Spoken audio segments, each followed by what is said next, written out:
తాకట్లో ఉన్న బంగారాన్ని విడిపించి ఆ రోజున మార్కెట్ ధర కట్టి మిగిలిన డబ్బును మీకు అందిస్తుంది కొమ్మూరి గోల్డ్. అమ్మగారు ఎలా ఉండేవారు నాన్నగారి పాటలు వింటూ? మా అమ్మగారు చాలా గర్వించేది. నాన్నగారు ఎంత సాధించారు, ఆయన సతీమణి అని చెప్పి. కానీ ఈయన అంత సింపుల్ అయితే ఆవిడ అంతకన్నా సింపుల్ మా అమ్మగారు. ఆవిడ అసలు ఆ సెలబ్రిటీ స్టేటస్ని ఆవిడ ఏ రోజు కోరుకోలే. నేను మాధవపతి గారి పెళ్ళాం, నాకు ఇది అన్నది మా అమ్మగారికి అలవాట్లేదు. మా ఇంటికి ఎంతోమంది సినిమా వాళ్ళు వచ్చేవారు. మా నాన్నగారితో పేకాడడానికి సత్యనారాయణ గారు, ప్రభాకర్ రెడ్డి గారు, రాజబాబు గారు, పాలగుమ్మి పద్మరాజు గారు, ఇలాగా ఎంతోమంది వస్తూ ఉండేవారు. అందరికీ మా అమ్మ అంత ప్రేమతో వాళ్ళకి అన్నీ చేసి పెట్టడం అన్నీ చేసేది. ఆ తర్వాత నా డ్యాన్స్ పరంగా చంద్రకళ, శ్రీప్రియ, సీతాపార్థిబన్, ఇంద్రజ, దేవరు, ఇలాగ వీళ్ళందరూ చాలామంది నా దగ్గర, జయలలిత, ఈశ్వరీరావు, వీళ్ళందరూ నా దగ్గర వచ్చి డాన్స్ నేర్చుకునేవారు. వాళ్ళందరికీ కూడా చంద్రకళ గారు అయితే పొద్దున్న వచ్చి, అమ్మ నాకు బాగా ఆకలిస్తుంది, నాకు టైం లేదు ఇంటో తినడానికి, వీళ్ళందరూ లేట్గా వస్తారు, నేను తొందరగా వచ్చాను, నాకు ఆకలిస్తుంది అమ్మ అంటే, అమ్మ చంద్రకళ అన్నం మటుకు పడేసాను, పప్పు ఉంది, ఇంకా నేను కూర అవి చేయాలి, నీకు ఆవకాయ కల్పించానని ఆవకాయ కల్పించేస్తుంది మా అమ్మ. అమ్మ అమృతం అమ్మ అని తింటుంది. ఇలాగా ఆ తల్లి వాత్సల్యం అనేది మా అమ్మ వీళ్ళు వాళ్ళని కాదు అందరికీ చూపించేది. మీనాక్షి శేషాద్రి ఇక్కడ స్టార్ హోటల్లో ఉంటున్నా కూడా పొద్దున్న 6:30కి నా దగ్గరికి వచ్చేది డాన్స్ ప్రాక్టీస్కి. అయిపోయిన తర్వాత స్టార్ హోటల్లో వెళ్ళి టిఫిన్ తిందో, అమ్మ ఏం చేసావమ్మా అని, అమ్మ ఇక దోశలు చేశానమ్మా అని, అయితే నేను తినేస్తున్నాను ఇక్కడ అన్నయ్యతో పాటు అని ఇద్దరం కూర్చొని తినేసి అప్పుడు తను వెళ్ళి మేకప్ వేసుకుని షూటింగ్కి వెళ్ళేది. ఇలాగా ఆవిడ వాత్సల్యానికి అసలు అంతు లేదు.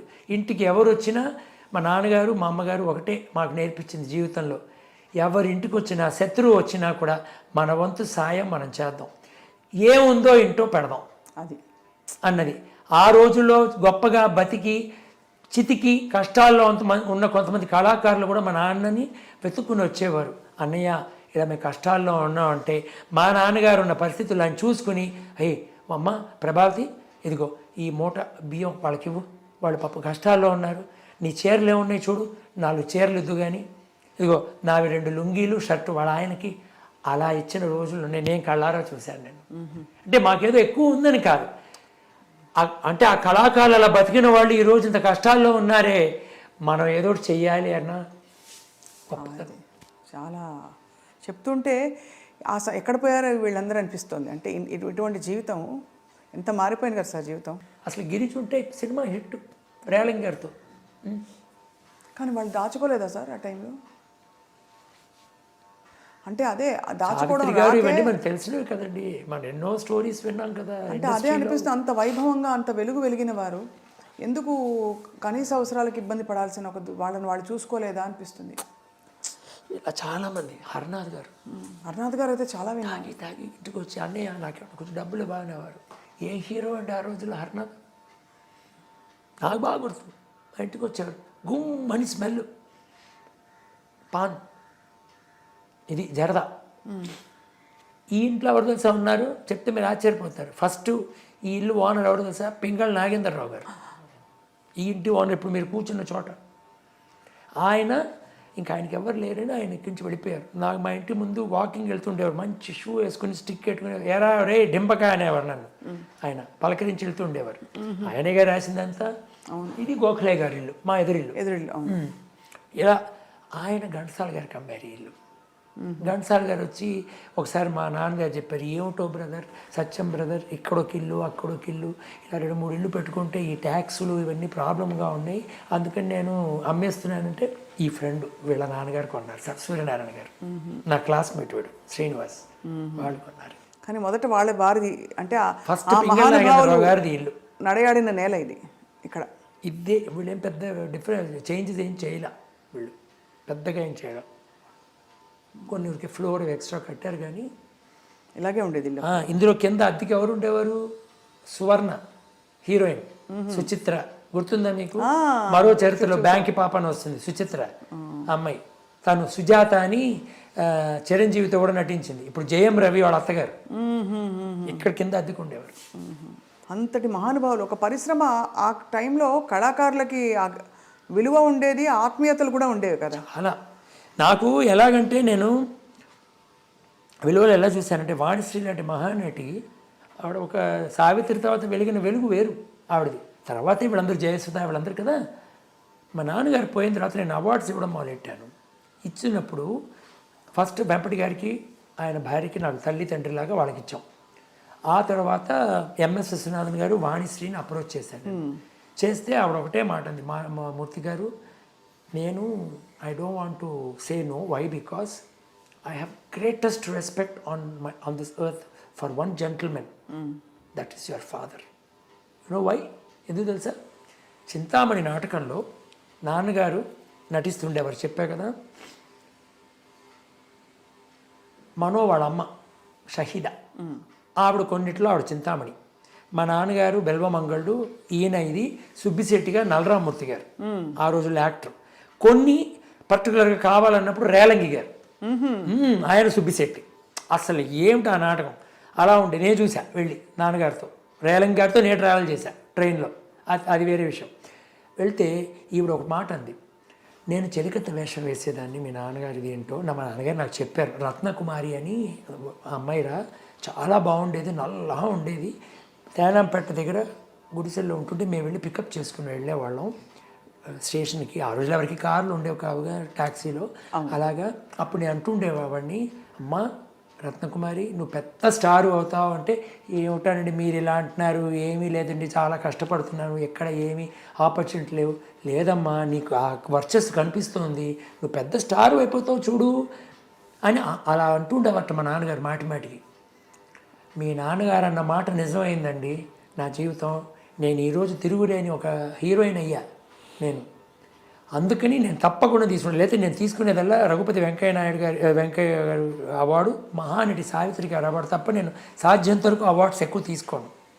కానీ నేను అన్నాను, ఇది మా అమ్మగారు అవార్డు మీకు ఇస్తున్నామండి అంటే, నాన్నగారు అమ్మగారైనా నాకు పర్వాలేదు, మా అమ్మగారు ఇస్తున్నారో నేను తీసుకుంటాను. ఇదే వేరెవరిదైనా వాళ్ళు వచ్చి నన్ను అప్రోచ్ చేస్తే నేను ఒప్పుకోను అని చెప్పి తీసుకుంటాను. అది నాన్నగారి యొక్క ఇది. మా నాన్న అక్కడ కూర్చుని పిచ్చి చెట్లు అవన్నీ ఉంటే గడ్డి అవి పీకుతున్నారు తలపాగా కట్టుకుంటుంటే వీళ్ళు వచ్చి ఆవిడ మాధవ సత్యం గారిని మేము కలవాలని మా నాన్నగారిని అడిగారు వాళ్ళు. అడిగేప్పుడు ఆయన అవునని ఏంటి ఆయన అంటే, మేము బలాని ప్రొద్దుటూరు ఎక్కడి నుంచి వస్తున్నామండి, మేము ఆయన మహా ఫ్యాన్లు, మేము అసలు ఆయనకి కనిపిస్తే కాళ్ళ మీద దండం పెట్టాలని మేము అక్కడి నుంచి వచ్చామండి, మిమ్మల్ని చూసి వెళ్దాం, అదే వారిని చూసి వెళ్దామని వచ్చామన్నారు. అలాగే నేను ఒక్క నిమిషం ఉండండి నేను పిలుస్తాను అని చెప్పి ఈయన వెనకాల వైపు పెరటి వైపు వెళ్ళి చేతులు కొడుక్కుని ఈ తలపాగా తీసేసి అదే లుంగి చొక్కాతో బయటకు వచ్చారు. రానైనా నేనే మాధవ సత్యం గారు, సార్ అదేమిటండి మేము మీకు ఈ ఇదేమిటిది గడ్డి పీక మీ తోటమాల అనుకున్నాం మేము, ఆయన చూసి మీరేమిటి సార్ గడ్డి పీకుంటున్నారు, ఏనాయన మా ఇంటి గడ్డి నేను పీకోవడం వల్ల ఏమన్నా మీకు తప్పు వచ్చిందా మీకు, అంత సింపుల్ ఈయన. అది ఆయనలో ఉన్న గొప్పతనం. ఆయన జీవితాంతరం ఆయన వెళ్ళింది సైకిల్లోనే, ఇది చాలా మందికి తెలియదు. సైకిల్ మీద పాండి బజార్కి వెళ్ళి ఈ పెద్ద వాళ్ళని కలిసి మాట్లాడిన, అక్కడ సైకిల్ ఆపుకుని సరదాగా మాట్లాడి, అటు ఎవరు నాగయ్య గారు అవని, రాజబాబు గారు అవని, నాగేష్ గారు కమెడియన్ అంత ఫ్రెండ్, వీళ్ళందరూ అలా పరిచయాలు మాట్లాడుకుని అక్కడ మళ్ళీ ఈయన కూరలవి కొనుక్కుని సైకిల్లో తిరిగి వచ్చేవారు. ఆయన పోయే 1.5, 2, 3 వరకు చేశారు ఆయన. తర్వాత నేను ఆపాను, ఒకసారి పడ్డారు. నేను నాన్న ఇది లాస్ట్, నా కారు కూడా ఉంది అప్పుడు, కారులో ఉంటే నాకు ఎక్సర్సైజ్ రా నాయన, నీ పని నువ్వు చూసుకో నేను వెళ్ళొస్తాను అని. ఆ 75, 76 ప్రాంతంలో ఆయన ఏజ్ పడ్డప్పుడు ఇంక నేను ఆపాను, నాన్న నువ్వు ఇంకెక్కడికి వెళ్ళాలన్నా నువ్వు అన్నీ ఇక్కడే కొనుక్కోవాలి, నువ్వు వెళ్ళకూడదు అంటే అప్పుడు ఆపారు. అసలు అంత సింపుల్ హ్యూమన్ బీయింగ్ నేను సినీ పరిశ్రమలో ఎవరిని చూడలేదు. సో ఒకలా చూస్తే ఇది ఒక వృత్తి ప్రవృత్తి అన్నీ కూడా అలా కలిసిపోయి పాటని చాలా ఎంజాయ్ చేస్తూ ఆస్వాదిస్తూ ఆయన పాటే జీవితంగా మలుచుకున్నారు కదా సార్.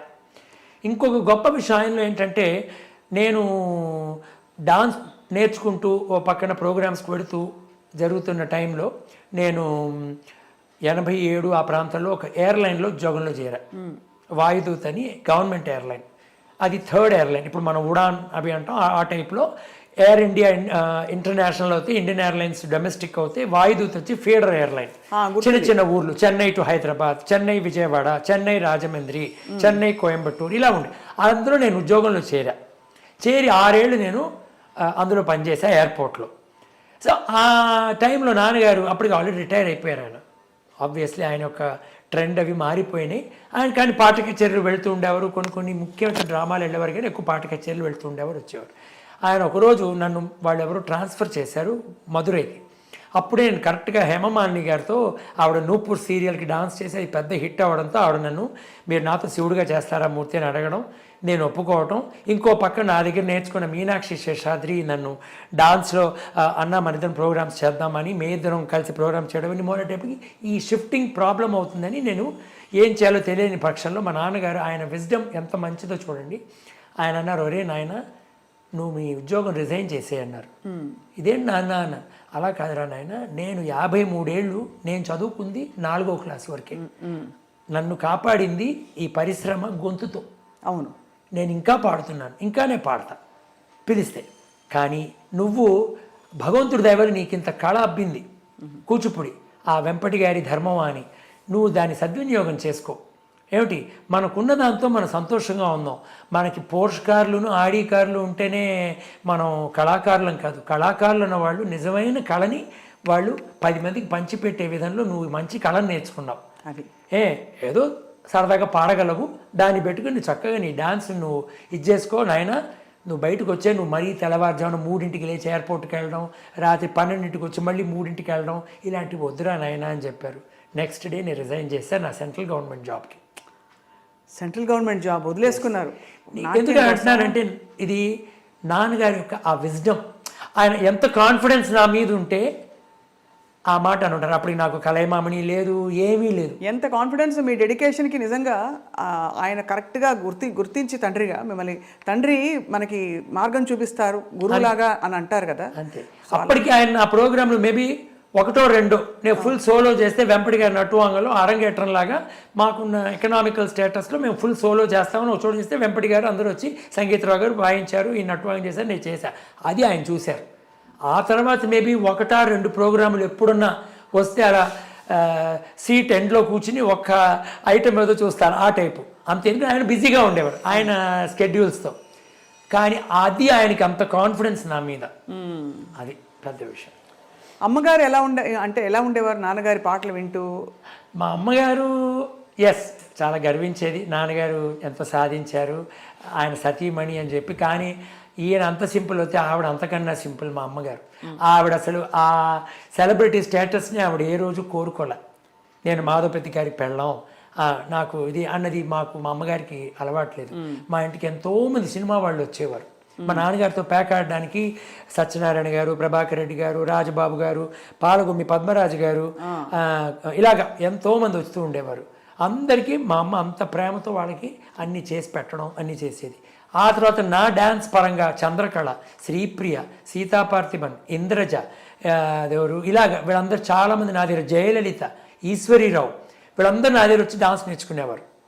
వాళ్ళందరికీ కూడా చంద్రకళ గారు అయితే పొద్దున్న వచ్చి, అమ్మ నాకు బాగా ఆకలిస్తుంది, నాకు టైం లేదు ఇంట్లో తినడానికి, వీళ్ళందరూ లేట్గా వస్తారు, నేను తొందరగా వచ్చాను, నాకు ఆకలిస్తుంది అమ్మ అంటే, అమ్మ చంద్రకళ అన్నం మటుకు పడేసాను, పప్పు ఉంది, ఇంకా నేను కూర అవి చేయాలి, నీకు ఆవకాయ కల్పించానని ఆవకాయ కల్పించేస్తుంది మా అమ్మ.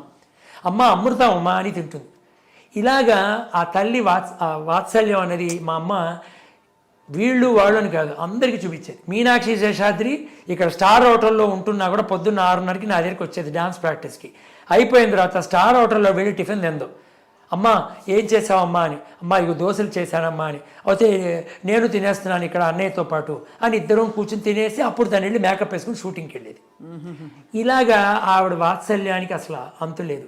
ఇంటికి ఎవరు వచ్చినా మా నాన్నగారు మా అమ్మగారు ఒకటే మాకు నేర్పించింది జీవితంలో, ఎవరింటికి వచ్చినా శత్రువు వచ్చినా కూడా మన వంతు సాయం మనం చేద్దాం, ఏముందో ఇంటో పెడదాం అది అన్నది.